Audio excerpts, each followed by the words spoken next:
आरमोरी तालुक्यातील चुरमुरा येथील वैनगंगा विद्यालयात विद्यार्थ्यांमध्ये नेतृत्व गुण, जबाबदारीची भावना आणि लोकशाही मूल्ये रुजविण्याच्या उद्देशानं शालेय मंत्रिमंडळाची स्थापना उत्साहपूर्ण वातावरणात पार पडली। निवड प्रक्रियेनंतर शाळेचे मुख्याध्यापक जयकुमार शेंडे यांनी नव्यानं निवड झालेल्या पदाधिकाऱ्यांना त्यांच्या अधिकारांसह कर्तव्याची सविस्तर माहिती देत प्रामाणिकपणे जबाबदारी पार पाडण्याचं आवाहन केलं।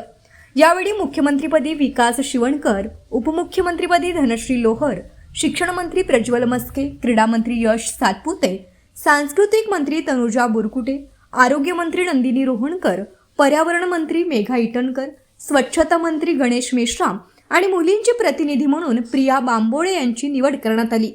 निवड झालेल्या सर्व विद्यार्थी मंत्र्यांचा पुष्पगुच्छ देऊन सत्कार करण्यात आला। संपूर्ण निवड प्रक्रिया राऊत सर आणि मस्के मॅडम यांनी निवडणूक अधिकारी म्हणून यशस्वीरित्या पार पाडली।